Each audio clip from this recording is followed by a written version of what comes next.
علی قلوبکم قلوب اقفالها صدق اللہ العظیم رب اشرح لی صدری ویسر لی امری واحلل عقدۃ من لسانی یفقہوا قولی ان اللہ وملائکتہ یصلون علی النبی یا ایہا الذین آمنوا صلوا علیہ وسلموا تسلیما۔ مل کے پڑھیے الصلاۃ والسلام علیک یا رسول اللہ وعلی آلک واصحابک یا سیدی یا حبیب اللہ، الصلاۃ والسلام علیک یا رحمۃ للعالمین وعلی آلک واصحابک یا سیدی یا خاتم النبیین۔ نہایت ہی معزز و محترم حاضرین و سامعین، الحمدللہ جمعہ کے مبارک درس میں وہ 3 پہ کریں، 3 پہ مجھے اور آپ کو یہ سعادت نصیب ہو رہی ہے کہ کرم نوازی ہے یہ اللہ کی، اور نہیں یہ کہاں بیٹھ جائیں آپ، اس کو میں نے کہا 3 پہ کریں، ہاں کریں۔ اس پہ اللہ کا شکر ہے کہ اس نے ہمیں اپنے کلام کو سمجھنے کی توفیق عطا فرمائی، اور اللہ کا احسان عظیم کہ یہ زندگی کے وہ یادگار دن ہیں جن میں ہم قرآن سمجھ رہے ہیں۔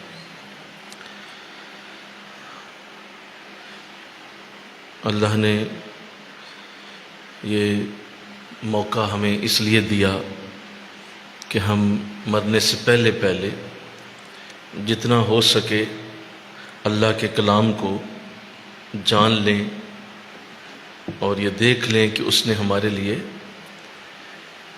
اس میں کیا کیا خوبصورت انوار، کیا کیا خوبصورت برکتوں والے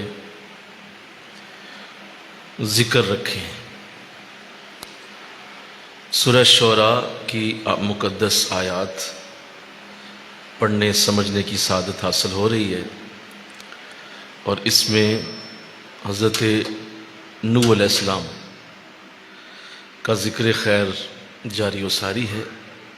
پچھلے درس میں یہ بات عرض کی گئی تھی کہ آپ نے جب اللہ کا پیغام لوگوں کو دیا تو اس قوم کے جو امیر لوگ تھے انہوں نے اعتراض کیا کہ ہم آپ کے پاس آنا تو چاہتے ہیں، لیکن آپ کے ساتھ یہ جو غریب بیٹھے ہوتے ہیں، یہ جو ایسے لوگ ہیں جو حیثیت میں ہم سے چھوٹے ہیں،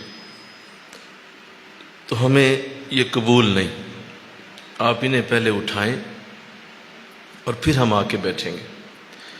تو اس حوالے سے گفتگو پچھلے جمعہ میں عرض کی گئی تھی، اور امید ہے کہ آپ نے اسے یاد رکھا ہوگا کہ غریبوں کو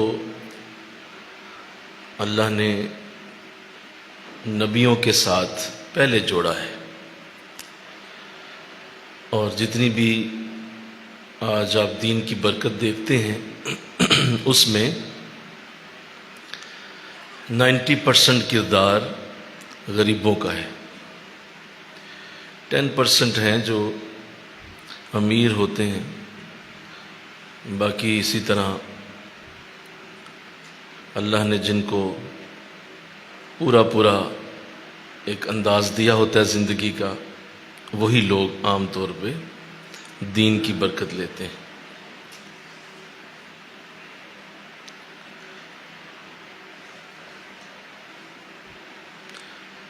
آج انشاءاللہ العزیز اگلی آیات پڑھنے کی سعادت حاصل ہوگی۔ ارشاد فرمایا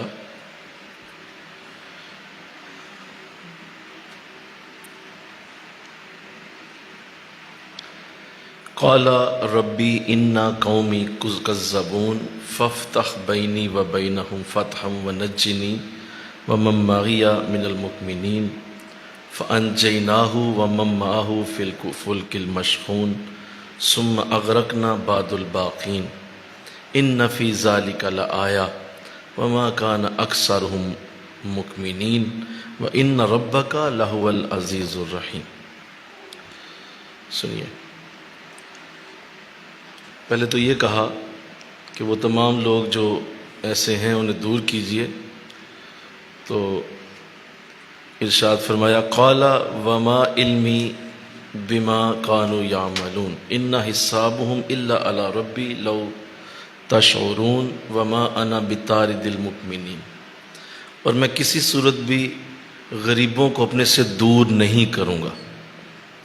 یا آپ نے جواب دیا کہ یہ جو تم مجھے مطالبہ پیش کر رہے ہو کہ ان کو دور کرو تو ہم آئیں گے، تو ہم ایسا ہرگز نہیں کرنے والے۔ اور اس سے جو بہت بڑی برکت ملی ہے وہ یہی ہے کہ جتنے بھی مشائخ ہیں جو بھی دین کی تبلیغ میں مصروف ہیں، جنہیں اللہ نے ممبر و محراب اور اللہ نے اپنے دین کی خدمت کی توفیق دی ہے، ان کو بھی ایک ادب سکھایا جا رہا ہے کہ وہ بھی اسی پہ عمل کریں، اور اسی ادب کو پیش نظر رکھتے ہوئے وہ اپنے معاملات کریں کہ اپنے قریب سے ایسے لوگوں کو دور نہ ہونے دیں جو حیثیت میں کم ہیں، انہیں اپنے پاس رکھیں اور ان کو ضرور اپنی صحبت کا ایک حصہ بنائیں۔ اور یہ نہ ہو کہ جناب کی جو اٹھک بیٹھک ہے وہ ہر وقت کروڑ پتیوں میں، ارب پتیوں میں، لاکھوں میں کھیلنے والوں میں، اور دوستی ساری کی ساری جو ہے وہ ایسے لوگوں کے ساتھ ہے جو دن رات گاڑیوں میں پھرتے ہیں اور ان کی جیبیں بھری ہوئی ہیں۔ تو علماء اور مشائخ کو منع کیا گیا ہے کہ وہ امیروں کے ساتھ اس طرح کی دوستی ہرگز نہ بنائیں۔ کس طرح کی آواز آ رہی ہے منیر صاحب؟ اچھا، تو اس لیے کہا گیا کہ اس بات کو سمجھا جائے کہ جتنے بھی ایسے لوگ ہیں وہ اگر ممبر و محراب کے وارثین ہیں تو وہ ضرور اپنی دوستی میں ایسے لوگوں کو شامل رکھیں، کیونکہ اگر امیروں کے ساتھ زیادہ وقت گزرے گا تو دل سخت ہونے کے امکانات ہیں، کیونکہ یہ لوگ اللہ کی محبت، رسول کی محبت سے عام طور پہ محروم ہوتے ہیں۔ کھانا کھلا ہوتا ہے، پینا کھلا ہوتا ہے، جیبیں بھری ہوتی ہیں، لہذا کوئی خاص ٹینشن نہیں ہوتی۔ یہی وجہ ہے کوئی ذکر فکر، کوئی خاص اس طرح کی برکت نہیں ہوگی۔ اور ویسے بھی جو دور آپ کے سامنے جا رہا ہے، جس طرح پیسے کی دوڑ لگی ہوئی، تو اور زیادہ دلوں کی سختی ان پہ آتی ہے۔ اور اگر کوئی قریب ایسا ہوگا جو تمہارے ساتھ بیٹھا ہوگا اور اس بیچارے کو کوئی ایسا مسئلہ ہوگا کہ زندگی کے معاملات اس کے سخت ہیں، تو ضرور وہ تمہیں کوئی رب رسول کی بات سنائے گا، وہ ضرور تمہیں کہے گا کہ بھائی آؤ نماز پڑھ رہے ہیں یار، آؤ میرا بھی مسئلہ حل ہو جائے، تیرا بھی حل ہو جائے گا۔ تو لہذا اگر وہ قریب ہوگا تو کوئی نہ کوئی نیکی کی بات ہوگی، کوئی اچھی بات ہوگی۔ اور ہم سب یہ چاہتے ہیں کہ ہمارے دوستوں میں سارے جو ہیں وہ ایسے لوگ ہوں جن کو کم از کم ارب پتی ہونا چاہیے۔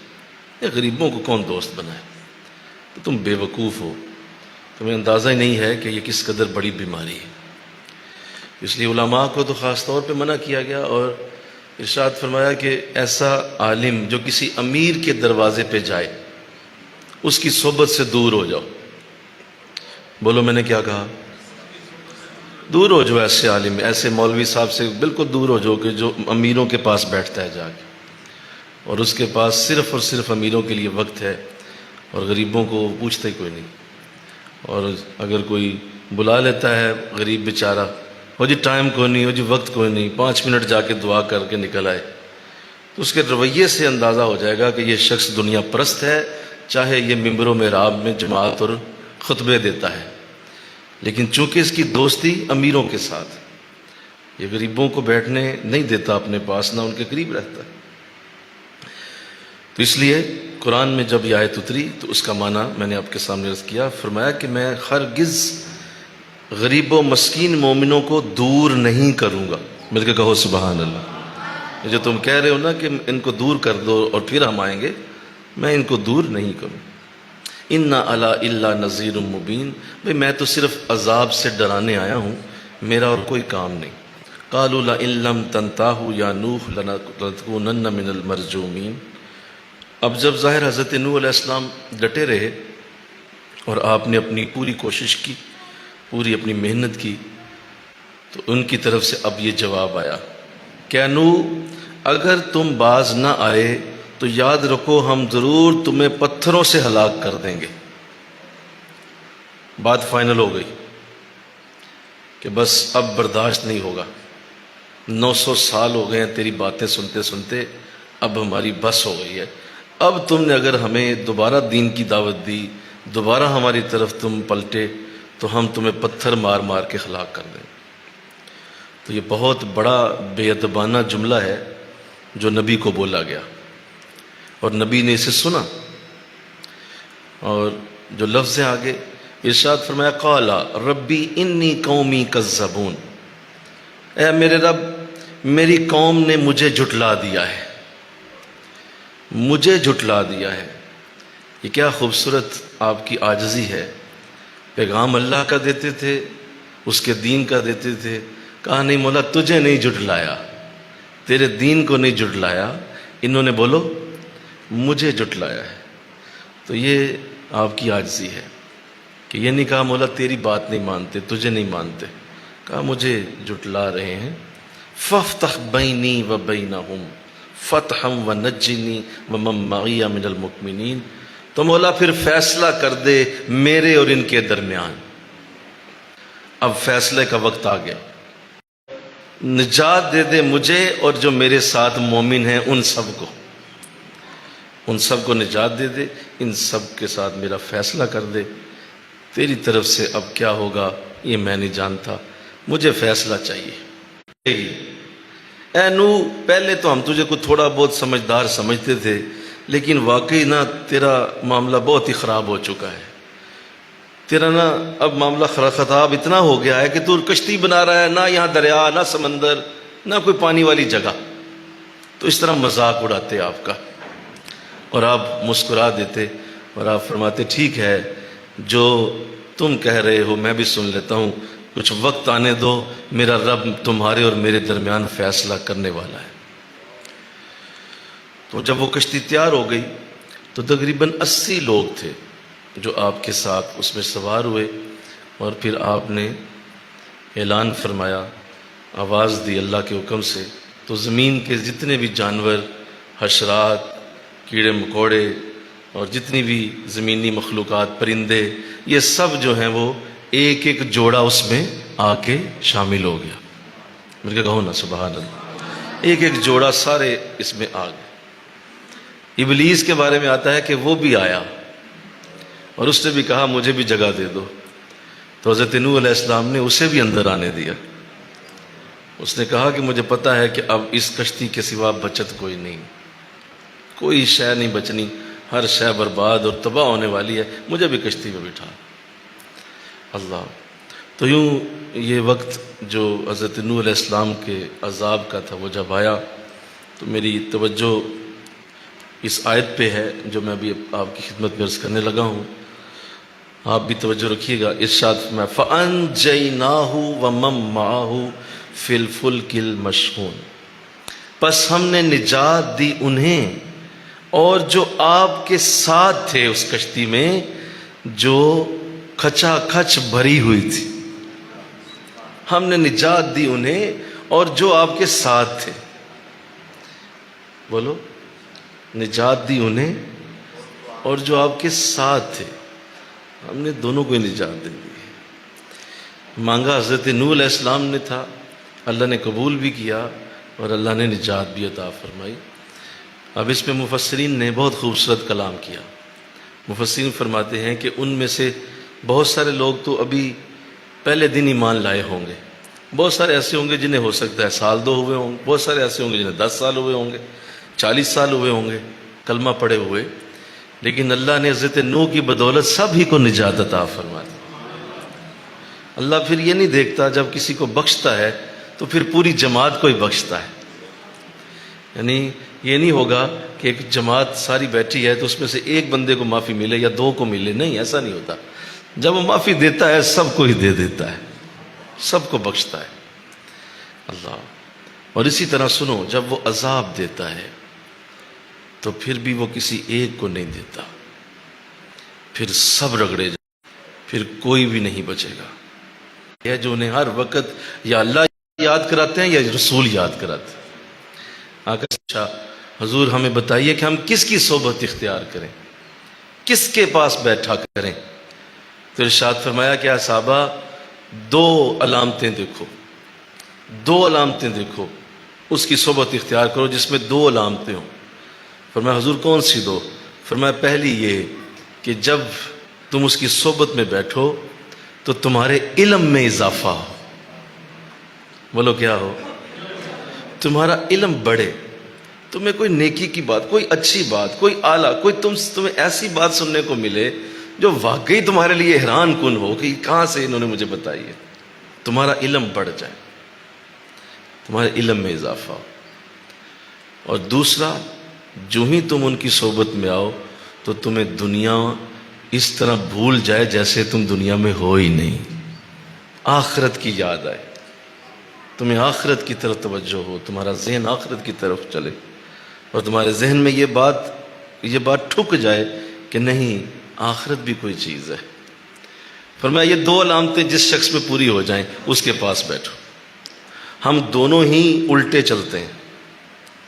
پہلی علامت علم میں اضافہ ہو۔ اضافہ کیا ہونا ہے؟ جو اپنے پاس نیکیاں ہوتی ہیں وہ بھی بدبخت لے جاتا ہے، اور ایسی بری سنگت ہوتی ہے، ایسا برا یار ہوتا ہے، اس نے کیا علم میں اضافہ کرنا ہے آپ کی؟ جو خود جو ہے وہ علم و بس کریوں یار پہ بیٹھا ہوا ہے اور کوئی علم نہیں اس کے پاس، وہ کیسے آپ کے علم میں اضافہ کرے؟ وہ کس طرح تمہارے علم کو بہتر کرے؟ اور دوسرا، آخرت کی کیا یاد آنی ہے، اس نے الٹا آخرت کو بھلا دینا ہے۔ اور چھوڑ، نماز بھی کچھ ہے، چھوڑ، یہ کیا نماز ہر وقت پڑھتے رہتے، چھوڑو، آؤ فلاں جگہ چلتے ہیں۔ تو وہ تو تمہیں آخرت سے بھگانے والا ہے، وہ کیسے تمہارا سنگی اور ساتھی ہو سکتا ہے؟ تو اللہ اسے محفوظ فرمائے، آمین کہہ دیجئے۔ اور ایک اور صحابی نے حضور سے پوچھا تھا، حضور یہ بتا دیجئے کہ وہ شخص جس کے پاس یہ دونوں چیزیں ہوں، کہ وہ علم میں اضافے کا سبب بنے اور اس کی صحبت سے آخرت کی یاد آتی ہو، حضور اس کی علامت کیا ہے؟ اس شخص کی علامت کیا ہے؟ فرمایا سنو، اس کی علامت یہ ہے، جو ہی تم اس کا چہرہ دیکھو گے تمہیں اللہ یاد آ جائے گا۔ چہرہ دیکھتے ہی اللہ کی یاد آئے، وہ چہرہ ہی اللہ کی یاد والا ہوگا، اور اس کو دیکھتے ہی تمہیں اللہ کی یاد کا ایک انداز بنے گا۔ سمجھ لو اس کے پاس دونوں چیزیں، بولو اس کے پاس دونوں چیزیں، کہ یہ علم بھی رکھتا ہے اور اس کے پاس آخرت کی یاد بھی۔ تو اللہ نے کمال کر دیا، شاید فرمایا کہ ہم نے دونوں کو نجات دے دی، لہذا اگر نجات چاہتے ہو تو کشتی نوح میں رہا کرو۔ مل کے کہو سبحان اللہ۔ میں نے ایک اشارہ دے دیا، کشتی نوح میں رہو تمہیں بھی نجات ملے گی۔ فَأَنْجَيْنَاهُ، ہم نے نجات دے دی، کس سے؟ غموں سے، دکھوں سے، تکلیفوں سے، پریشانیوں سے۔ وہ کشتی نوح کے اندر رہنے والے محفوظ رہتے ہیں، جو اس سے باہر گیا وہ ہلاک ہو گیا۔ لہذا چاہے وہ بیٹا ہی تھا، چاہے وہ آپ کا اپنا صاحبزادہ ہی تھا، لیکن چونکہ وہ کشتی نوح میں بولو نہیں آیا، کشتی نوح کے اندر نہیں اترا، تو صاحبزادہ ہوتے ہوئے بھی برباد ہوا۔ اس لیے اصل چیز پھر صحبت ہو گئی، بولو نا، اصل چیز کیا ہو گئی؟ صحبت ہو۔ اصل چیز وہ ایک لائن ہے، جس لائن کے اندر اندر رہنا ہے، باہر نہیں جانا، نجات وہاں پہ۔ اللہ آگے ارشاد فرمایا ثم اغرقنا بعد الباقین، پہلے ہم نے ان کو بچایا، ان کی کشتی ڈوبنے سے بچ گئی، اس کے بعد جتنے باقی رہ گئے ہم نے سب کو غرق کر دی۔ ثم اغرقنا بعد الباقین، پھر باقی سارے ہی غرق ہوئے۔ اب یہاں مفسرین نے ایک واقعہ لکھا ہے، مفسرین فرماتے ہیں کہ جب کشتی نوح چل پڑی اور 6 ماہ تک بارش ہوئی، آسمان سے پانی برسا، زمین سے نکلا، اور یوں یہ پانی اتنا تھا کہ پہاڑوں کے پہاڑ ڈوب گئے، اتنا پانی زمین پہ کھڑا ہو گیا کہ پہاڑ بھی اس کے اندر ڈوب گئے۔ اب آپ اندازہ کریں کتنا پانی ہوگا۔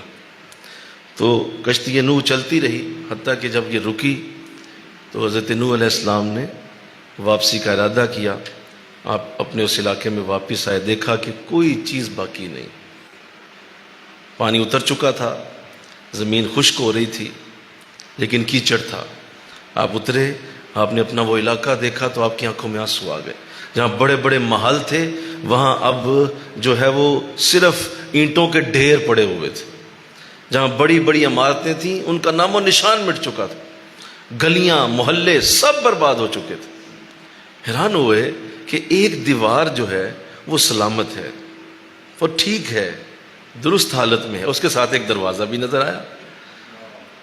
تو چلتے ہوئے پہنچ گئے، دروازے کو ہلکا سا کھولا تو دیکھا کہ اندر ایک بوڑھی عورت بیٹھی ہوئی ہے اور تسبیح پڑھ رہی ہے۔ حیران ہوئے کہ آپ یہاں بیٹھی تسبیح پڑھ رہی ہیں؟ تو اس نے آپ کو دیکھا تو کھڑی ہو گئی، کہنے لگی حضور میں نے آپ سے عرض کیا تھا کہ جب طوفان آ جائے تو مجھے بتا دیجیے گا۔ تو کیا طوفان آ گیا؟ مجھے اجازت ہے تو آپ کے ساتھ چلوں پھر میں؟ ہاں مل کے کہو نا سبحان اللہ۔ تو حضرت نوح علیہ السلام نے سر سجدے میں رکھ دیا، مولا یہاں تو دنیا برباد ہو کے ختم ہو چکی ہے، اور یہ بچ کیسے گئی، یہ کس طرح بچ گئی؟ تو جواب آیا کہ اے نوح، ہوا یہ ہے کہ یہ آپ کی پیار والی تھی، آپ کی محبت والی تھی، بے شک آپ اس سے دور تھے لیکن وہ محبت اسے بچا گئی، وہ پیار بچا گیا جو آپ کے ساتھ اس کی پریت تھی۔ لہذا تسلی رکھیں، ہم نے ان کی حفاظت کی ہے، تو جو جڑا رہے گا حفاظت میں رہے گا۔ یاد رکھو نقصان اسی کا ہے جو اللہ والوں سے بھاگ گیا، جو اللہ والوں سے دور ہو گیا، جو اللہ والوں سے اپنے آپ کو خود پیچھے ہٹاتا ہے، نقصان اسی کا ہے۔ ورنہ اگر کوئی دور رہ کے بھی محبت والا ہے تو اللہ بچا کے رکھے، اللہ پھر بھی بچا لے اللہ۔ تو فرمایا کہ ہم نے غرق کر دیا جو بھی اس کے بعد باقی بچے، اور اس میں مفسرین فرماتے ہیں کہ پوری روح زمین غرق ہوئی۔ اس آیت سے یہ ثابت ہوا کہ کوئی بھی ایسی شے نہیں تھی جو بچی۔ بعض نے لکھا کہ نہیں، صرف اس علاقے میں ہی یہ عذاب آیا، صرف اتنا ہی جگہ غرق ہوئی جتنی آپ کا علاقہ تھا۔ تو آپ مفسرین فرماتا ہے یہ ممکن نہیں ہے۔ اگر کشتی تھی تو کشتی کا مطلب دور کا سفر ہے، بولو۔ اگر کوئی چھوٹی کشتی بناتے اپنے علاقے کے لیے ہوتی، وہ اتنی بڑی کشتی اگر اپنے علاقے کے لیے بنانی تھی تو چھوٹی بناتے آپ۔ تو مفسرین فرماتے ہیں اس میں پوری زمین غرق ہو گئی تھی، اسی لیے آپ کا ایک لقب آدم ثانی بھی ہے، آپ دوسرے آدم ہیں۔ جس طرح آدم علیہ السلام سے اللہ نے زندگی کا آغاز فرمایا، حضرت نوح علیہ السلام سے بھی دوبارہ انسانی زندگی کا آغاز ہوا، اور پھر انسانی زندگی کو اللہ نے دوبارہ سے پیدا فرمایا۔ آگے فرمایا ان فی ذالک لآیا، یہ جو بھی میں نے باتیں سنائی ہیں نا، اس میں میری بڑی نشانیاں ہیں۔ مل کے کہو سبحان اللہ، اس میں میری نشانی ہے۔ ان فی ذالک لآیا، میری نشانی ہے، غور کرو ان کے اندر میں نے کچھ کہا ہے، اس نشانی کو ڈھونڈو۔ وما کان اکثرہم مؤمنین، لیکن افسوس یہ ہے کہ لوگ پھر بھی ایمان نہیں لائیں گے، میری نشانیاں بکھری دیکھ کے بھی ایمان نہیں لائیں گے۔ وَإِنَّ رَبَّكَ لَهُوَ الْعَزِيزُ الرَّحِيمُ، یاد کیجئے یہ وہی آیت ہے جو حضرت ابراہیم کے ذکر میں بھی آئی تھی، یہ وہی آیت ہے جو حضرت موسیٰ کے ذکر میں بھی آئی تھی، یہاں بھی وہی آیت۔ وَإِنَّ رَبَّكَ لَهُوَ الْعَزِيزُ الرَّحِيمُ، اور بے شک آپ کا رب بڑا ہی رحم کرنے والا ہے، بڑا ہی رحم کرنے والا ہے، پھر بھی معاف کر دے گا، پھر بھی ہم معاف کرنے والے ہیں۔ تسلی رکھو، ہماری رحمت سے کبھی مایوس نہ ہونا۔ یہ واقعہ اس لیے پیش کیا کہ اس کو پڑھ کے تو تمہیں سمجھ تو آئے گی، لیکن یہ نہ سوچ لینا کہ ہم یوں ہی عذاب ہی دیا کرتے ہیں، نہیں، میری رحمت کو بھی یاد رکھنا ساتھ ساتھ۔ ذہن میں یہی نہ آ جائے کہ اللہ عذاب ہی دیتا رہتا ہے، نہیں، ایسا نہیں ہے، ہم رحیم بھی ہیں، ہم معاف کرنے والے بھی ہیں اللہ۔ تو یہاں تک یہ حضرت نوح علیہ السلام کا قصہ ہے۔ اس کے بعد چوتھے نبی کا ذکر شروع ہوتا ہے، مل کے کہو سبحان اللہ۔ 7 نبیوں کے قصے ہیں، بولو کتنے؟ تو یہ چوتھے نبی کا ذکر شروع ہونے لگا۔ کذبت عاد المرسلین اذ قال لهم اخوهم ہود الا تتقون، عاد نے اپنے رسولوں کو جھٹلایا جب ان کے بھائی ہود نے کہا کہ تم خدا سے نہیں ڈرتے، انی لکم رسول امین، میں تمہاری طرف رسول امین ہوں، فاتقوا اللہ واطیعون، اللہ سے ڈرو، میری اطاعت کرو، وما اسألکم علیہ من اجر، میں تم سے کوئی اجر طلب نہیں کرتا، ان اجریہ الا علی رب العالمین۔ یاد کریں یہ وہی آیتیں ہیں، بولو نا، یہ وہی آیتیں جو حضرت نوح علیہ السلام کی تھی، سیم وہی آیات، کوئی فرق نہیں، وہی آیت، یہی پیغام ان کا بھی تھا کہ میں کوئی اجر نہیں مانگتا، کوئی تجھ سے طلب نہیں ہے، کوئی عزت نہیں چاہتا، کوئی میں اس کے عوض میں نہیں مانگتا، ہاں میرا رب مجھے اجر دے گا۔ اتبنون بکل ریع آیۃ تعبثون، اور تم یہ اونچے مقام پر اونچے اونچے گھروں کو بناتے ہو اور بے فائدہ بناتے ہو، وَتَتَّخِذُونَ مَصَانِعَ لَعَلَّكُمْ تَخْلُدُونَ، اور اپنی رہائش کے لیے ایسے مضبوط محل بناتے ہو کہ تم ہمیشہ یہاں رہو گے۔ قوم عاد کے بارے میں آتا ہے کہ یہ دنیا میں ایسی قوم آئی ہے کہ انہوں نے جو محلات تعمیر کیے وہ بڑا عجیب انداز ہوتا تھا۔ یہ لوگ پہاڑوں کو کاٹ کے اس کے اندر ہی گھر بنا لیتے تھے، یعنی علیحدہ سے پتھر اٹھا کے دور لے جا کے گھر بنانا یہ نہیں ہوتا تھا، پہاڑوں کے اندر ہی اس انداز سے پتھروں کو کاٹتے اور اس کے اندر ہی کمرے بنا لیتے تھے۔ یوں اس قوم کی بڑی زبردست صناعیت تھی، بڑے ہنرمند لوگ تھے یہ، اور ان کے قد و قامت 80 فٹ کے ہوتے تھے، بہت اونچا قد ہوتا تھا، اور دنیا میں آج بھی ان کے ڈھانچے دریافت ہوئے ہیں اور ڈھانچے ملتے ہیں تو ان کو دیکھ کے انسان حیران رہ جاتا ہے، 80 فٹ کا ڈھانچہ۔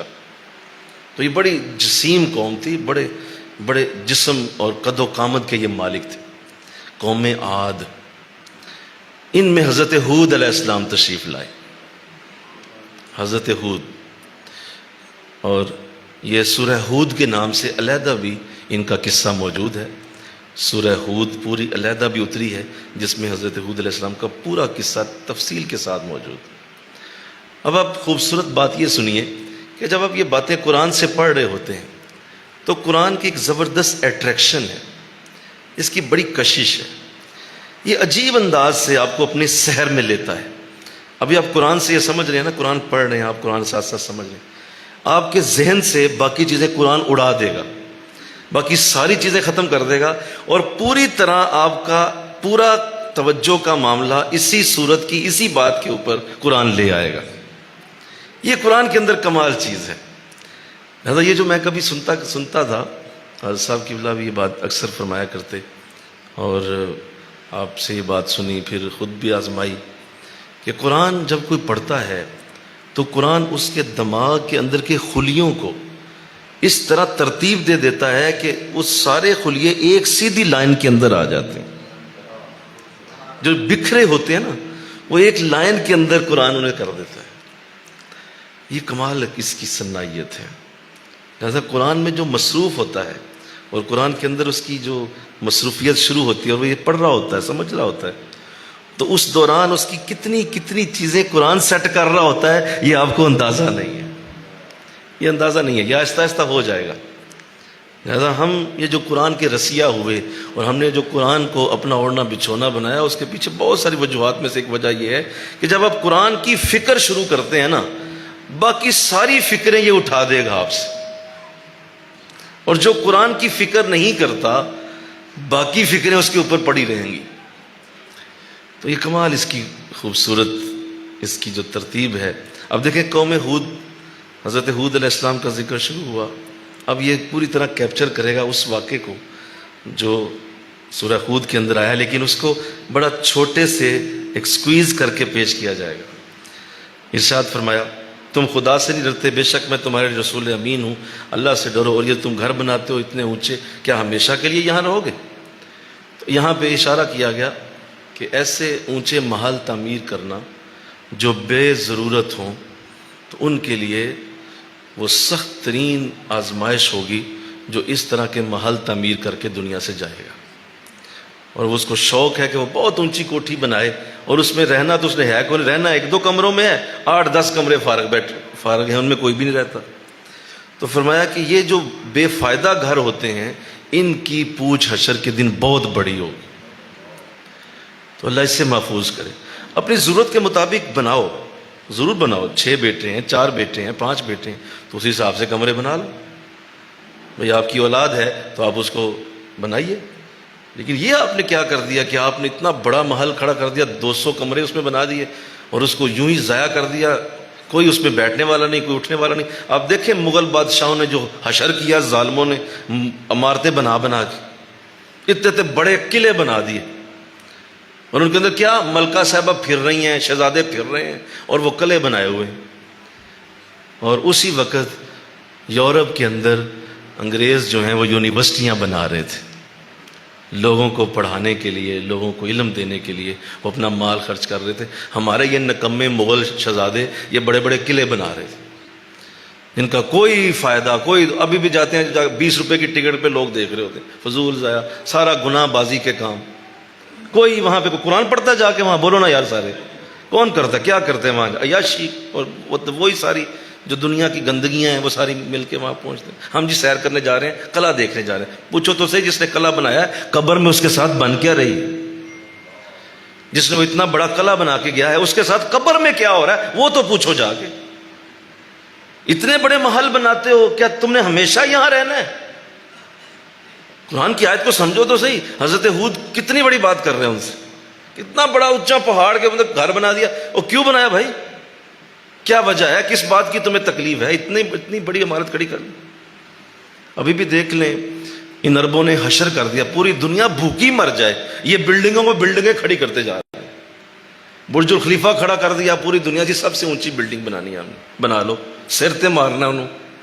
فلسطین تباہ ہو گیا، عراق برباد ہو گیا، شام کو انہوں نے خون میں نہلا دیا، اور تم برج خلیفہ بناتے جاؤ. میری بات سمجھ رہے ہو؟ دھیان کرو میری بات پہ. اپنے آپ کو تو سمجھاؤ، قرآن جو تمہیں سمجھا رہا ہے. ابھی پتہ چلا ہے کہ سعودیہ نے اب شروع کیا ہے جدہ میں، جدہ ٹاور، وہ اس سے بھی ڈبل ہوگا جی. لو، برج خلیفہ سے بھی ڈبل. تو اس پہ چڑھ کے کیا قرآن کی تلاوت کریں گے آپ؟ تو یہ بہت بری عادت ہے، اللہ اس سے محفوظ کرے انشاءاللہ. کہیں جو دوڑ لگی ہے بلڈنگیں بنانے کی، اونچی بلڈنگیں کھڑی کرتے جاؤ، کھڑی کرتے جاؤ. ہاں، اپنی ضرورت کے مطابق جس طرح اللہ نے توفیق دیا اس کو استعمال کیا جائے. آقا اسلام کی زندگی سے بھی سن لیں کہ آپ تشریف لے جا رہے تھے، راستے میں ایک گھر دیکھا، کافی اونچا تھا اور ابھی نیا نیا بنا تھا. تو حضور نے پوچھا یہ کس کا گھر ہے؟ تو بلا لیا صحابی کو، کہا حضور ان کا ہے. فرمایا یہ جو اوپر آپ نے بنایا ہے، اتنا اونچا کھڑا کر دیا، اس کی آپ کو ضرورت تھی کیا؟ تو کہا نہیں حضور ضرورت تو نہیں ہے، لیکن ہو سکتا ہے بعد میں کبھی ہو.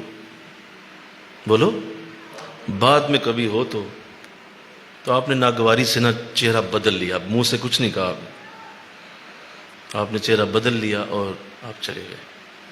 کچھ دن ہوئے، پھر گزرے، تو وہ جو اوپر والی منزل تھی نا وہ ڈھا دی گئی تھی. آپ نے پھر رک کے پوچھا کہ یہ اس دن گزرا تھا تو یہ بنی ہوئی تھی، اور اب یہ اوپر والی منزل کسی نے ڈھا دی ہے، بلاؤ اسے جس کا یہ گھر ہے. تو وہ آئے تو آپ نے فرمایا یہ آپ نے کیا کیا؟ فرمایا حضور میں نے اس دن آپ کا چہرہ پڑھ لیا تھا، میں نے آپ کا چہرہ پڑھ لیا تھا. میں نے کہا جب ضرورت ہی نہیں، جب ہوگی تو بنا لوں گا، تو میں نے ختم کر دیا حضور سے. حضور نے اس وقت پہ جملہ بولا، فرمایا صحابی حشر کے دن یہاں پہ رہنے والے جو یہاں رہ کے جاتے وہ حساب نہ دیتے، تو حساب دیتا ان کا. رہنے والوں کو تو بلڈنگ مل جاتی لیکن حساب تو دیتا، تو تو نے اپنی بچت کر لی. تو یہ نا اس شوق سے باہر آؤ انشاءاللہ. کہو ذرا وَإِذَا بَطَشْتُمْ جَبَّارِينَ، اور جب تم کسی پر گرفت کرتے ہو تو بڑے ہی ظالم اور بے درد بن کے گرفت کرتے ہو. تو یہ بھی آپ نے کہا کہ بڑے ظالم لوگ ہو، اور اگر کوئی تمہارے قابو آ جائے تم اسے چھوڑتے نہیں ہو. اور اس آیت کو قرآن میں جب لکھا گیا تو مفسرین نے اس کے لیے لکھا ہے کہ یہ اگر کوئی کاٹ جائے، کوئی ایسا کیڑا کاٹ جائے جو زہریلا ہو، تو اس کے لیے بھی یہی آیت پڑھی جاتی ہے. ذرا یاد کر لو، بطشتم جبارین. ذرا بولو سارے، بطشتم جبارین. تو اس سے اس زہر کا اثر نہیں ہوگا. اس زہر سے اللہ محفوظ رکھے گا۔ تو یہ بھی جو ہے وہ اس آیت کے اندر موجود ہے۔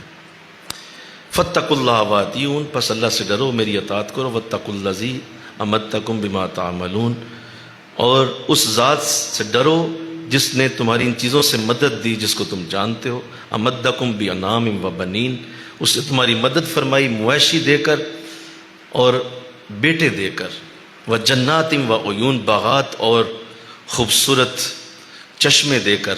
انی اخاف علیکم عذاب یوم عظیم، میں ڈرتا ہوں کہ تم پر بڑے دن کا عذاب نہ آ جائے۔ اس قوم کو بڑا خوشحال کیا گیا، بڑے چشمے رواں تھے، بڑے باغات رواں تھے، بڑی خوبصورت زندگی کے لوگ گزارتے تھے، اور جب کوئی ان کے پاس مہمان آتا تو ان کے وہ علاقے دیکھ کے حیران رہ جاتا، اتنی خوبصورت وہ باغات کی ترتیب تھی جو پہاڑوں پہ انہوں نے اپنے لیے بنائے ہوئے تھے۔ تو اللہ فرما رہا ہے یہ سب کچھ میں نے دیا ہوا ہے، ان کو مویشی دیے گئے، بیٹے دیے گئے، ان کو باغات دیے گئے، چشمے دیے گئے، تو یہ ساری نعمتیں حاصل تھیں۔ اور یہی وہ بات ہے کہ جب نعمتیں زیادہ ہو جائیں تو پھر قدر نہیں رہتی، اور وہ قدر اس طرح سے نہیں رہتی اگر نعمتیں زیادہ ہوں۔ انی اخاف علیکم، تو مجھے ڈر ہے کہ بڑے دن کا عذاب تم پہ نہ آ جائے۔ قالوا سواء علینا او عزت ام لم تکم من الواعظین، کہا یکساں ہے ہمارے لیے، خواہ آپ نصیحت کریں یا آپ نصیحت نہ کریں۔ استغفر اللہ بولو ذرا۔ کہا اتنے بڑے بڑے پہاڑ گھر بنائے ہیں، اتنے بڑے باغات ہیں، اب آپ کی نصیحت کرنا نہ کرنا ہمارے لیے برابر، کوئی فائدہ ہونے والا نہیں ہے۔ اے ہود، آپ جتنی چاہے نصیحت کر لیں۔ ان ھذا الا خلق الاولین وما نحن بمعذبین، نہیں ہے یہ محلات کا شوق مگر ہمارے اسلاف کا دستور۔ کہا یہ ہم تھوڑی بناتے ہیں، ہمارے باپ دادا بھی یہی بناتے گئے۔ قوم عاد کے بارے میں آتا ہے یہ تقریباً 1500 سال تک زندہ رہے، بہت لمبے عرصے تک انہوں نے حکومتیں کی ہیں، اور 1500 سال کا عرصہ قوم عاد کو ملا کہ میرے باپ دادا بھی یہی کرتے رہے ہیں، تو ہم کو آج نیا تھوڑی بنا رہے۔ وما نحن بمعذبین، آپ فکر نہ کریں ہم پہ عذاب نہیں آ سکتا۔ کون پہاڑوں کو اٹھائے گا؟ کون پہاڑوں کو زیر زلزلہ کر سکتا ہے؟ فکذبوہ، تو انہوں نے جھٹلا دیا آپ کو، فاہلکناہم، بس ہم نے انہیں ہلاک کر دیا۔ کیسے ہلاک کیا؟ ایک صبح ہوئی، حضرت ہود علیہ السلام آپ نکل گئے، اور آپ کے ساتھی وہاں سے روانہ کر دیے گئے۔ ایک صبح ہوئی تو دور سے ایک بادل اٹھا، تو یہ صبح صبح اپنی کھیتیوں میں جاتے تھے مویشیوں کو لے کے، تو باغات کی سیریں ہوتی تھیں، تو یہ واک کر رہے تھے، سیریں کر رہے، انہوں نے دور سے دیکھا کہ بڑا اچھا بادل ہے، خوش ہوئے، کہا کیا بات ہے، ابھی تھوڑی دیر میں بارش ہوگی، اور یہ بڑا اچھا کالا سا بادل آ رہا ہے۔ لیکن علم ہی نہیں تھا کہ ابھی ان کے ساتھ کیا ہونے والا ہے۔ وہ کالا سیاہ بادل جب قریب آیا تو اتنی تیز ہوا تھی کہ انہیں لگا دور دور سے جب درخت اڑتے ہوئے نظر آئے، اور بڑے بڑے اونچے درخت پٹک رہی تھی وہ ہوا، تو یہ بھاگ کے اپنے اس بنائے ہوئے پتھروں کے گھروں میں گھس گئے، جن کے دروازے بھی پتھروں کے تھے۔ بولیے، دروازے بھی پتھروں کے تھے کہ یہاں تو آواز نہیں گھس سکتی، چلو طوفان ہے ابھی نکل جائے گا، کوئی بات نہیں، اندر گھس گئے، دروازے بند کر لیے۔ اللہ نے ان دروازوں کے نیچے جو درز ہوتی ہے اتنی سی، اس کے نیچے سے ہوا کو داخل کر دی۔ ہوا جب اندر گئی تو ہوا نے ان کو پکڑ کے دیواروں سے مارنا شروع کر دیا، اور یوں یہ اپنے گھروں کے اندر بند کمروں میں ہی مارے گئے، اور کوئی ایک بھی ان کا بچہ اللہ نے نہیں چھوڑا۔ فَأَهْلَكْنَاهُمْ، ہم نے ہلاک کر دیا سب۔ إِنَّ فِي ذَلِكَ لَآيَةً، اس میں بھی ہماری نشانی موجود ہے، مل کے کہو نا سبحان اللہ۔ وَمَا كَانَ أَكْثَرُهُم مُؤْمِنِينَ، وہی بات، پھر بھی لوگ ایمان نہیں لائیں گے۔ وَإِنَّ رَبَّكَ لَهُوَ الْعَزِيزُ الرَّحِيمُ، پھر وہی بات، تیرا رب بڑا ہی رحمت کرنے والا ہے، ہم پھر بھی رحمت کرنے والے ہیں۔ کیسی ترتیب ہے قرآن میں، مزہ آ رہا ہے نا، بولو نا یار، کیسی ترتیب ہے کہ دیکھو اسی طرح پھر وہی آیتیں ہیں، بولا ہم پھر بھی معاف کریں، اور ہمیں امید ہے کل کو جماعتیں اٹھیں گی اور ہمارے دین کی طرف چلیں گی۔ اللہ، تو آئیے آج جو میں نے ابھی عرض کیا قوم عاد کا قصہ، قوم نوح کا قصہ، اللہ اس سے ہمیں وہ عزتیں، وہ برکتیں سمجھنے کی توفیق دے جو قرآن ہمیں بتانا چاہتا ہے۔ اللہ ہم سب کو برکت عطا فرمائے۔ وما علینا الا البلاغ۔ انشاءاللہ آگے قوم سمود کا قصہ شروع ہوگا، سنتے عطا فرمائے۔